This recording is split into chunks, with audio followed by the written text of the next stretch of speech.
welcome back to the channel. Just thought I'd do a little a video for you. So today I've got a customer that we've just installed a dual battery setup on a 2016 200 series Landcruiser, and these are the components we've used today. So we've gone with the deep cycle systems in Australia. They're DCS 110 amp hour lithium battery, and to control that we've used the Redarc BCDC 1225D charger, and here is the Redarc bracket for the charger suitable for the 200 series. So I've already nearly completed the install, but whilst all the trims are off, I thought I'd show you how I've done it, and just to show you how easy it is. And to be honest, anyone can do it with a little bit of confidence. Anyone can do it, so I just want to show you how it's been done. So I'll just take you to the front to start. So there's the dual battery, there's the crank, and there's the charger on the bracket that's specified for this vehicle. So what we've done is you got your BCDC 1225D, the red cable runs over, don't know if you can see that, runs around, up through past the impact bar, up and around, and this goes to this is called a MIDI fuse holder, and then there's a 40 amp MIDI fuse there to protect the circuit from the crank. So that just is directly fed in, and then out of here is your black, which will be your earth, and then your yellow, which is your solar panel, whether it be a portable one or one that's going to be mounted on the roof. That goes into the yellow, and then you mount whatever connection you want. So today we're doing an Anderson plug at the back, so we've just ran an extra cable for that. And then you've got your brown, which is going to your second battery. So them three cables run up through underneath the impact bar, down, and then this is your brown wire going to yet another MIDI fuse holder, 40 amp fuse straight onto your positive side. Then the negative I've ran up around onto the negative post, and then from that negative I've ran another lead out, and it runs up to this earth point right here. So basically we're earthing the controller or the charger to the battery, and the battery's being earthed to the body. And over there you can see the same setup, the earth is going straight to the body, so we know it's a good sound earth. The bracket we've used, the battery tray, is a genuine Toyota. You can buy the clamp and the little plastic tray and the hook and bolts for $129 direct from the dealer, so it all looks a bit more factory. But this is the 110 amp hour DCS battery, which are just awesome units. And then we've ran this cable, which has got this fuse, which I'm going to put in I'll probably put in a 20 amp inline fuse, and I've just joined that onto 8 BNS cable, and that runs through down into the firewall. This was already here, this bit of mess, runs through the firewall.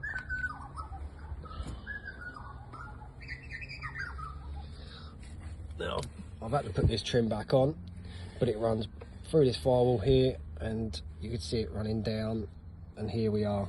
So in this conduit is our Anderson plug on that fuse that's going to run to the cargo area to run the customer's fridge, and then there's another 8 BNS cable, and that's going to go down to the tow bar for a solar panel input, and that's direct to the charger on that yellow wire. So we're running down here. Great thing about Toyotas, they've got the clips, and there's always space to run accessories, so you just clip it in with the genuine harness. Then this little pillar trim you click out, and there's 4 little clips, and you literally pop it outwards and just lift it up slightly, so then you can run the cable around the outside where it lips out, and then you slide this back down and clip it in. Really easy. And then we just go to the back. There's the trim piece there, and there's that cable continuing, runs up. Then with your rear cargo panel trim, you start here, and literally this will be under this rubber. You just push it towards the back seat and it will just click out. Little bit of brute force, but you just got to have a little bit of confidence. Nothing will break, just click out. These little clips might stay into the metal work. You just pull them out with a pair of side cutters and just locate them back to where they need to go.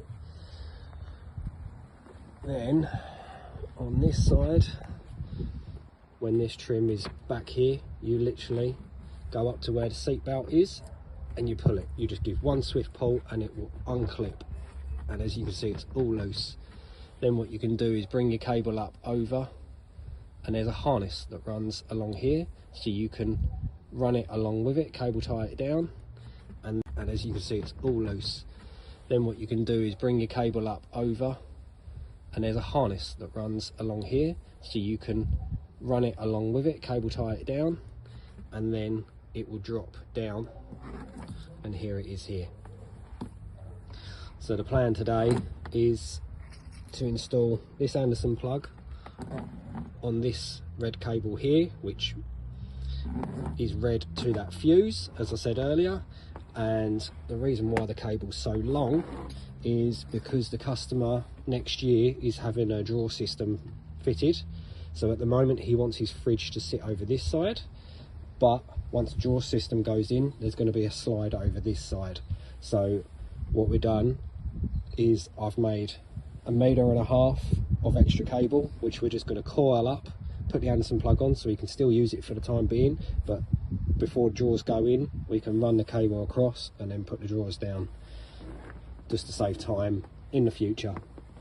Now this other red cable is our solar, which joins onto that yellow. I didn't have any yellow cable, so I've used red, and this is 8 BNS cable as well, rated at 75 amp. And today we're going to run that down outside, which there's a little grommet down there that pops out behind this bumper, and then you can follow the factory harness down, and then we're going to mount it right there, and that's going to be his solar panel input, and that's direct to the charger.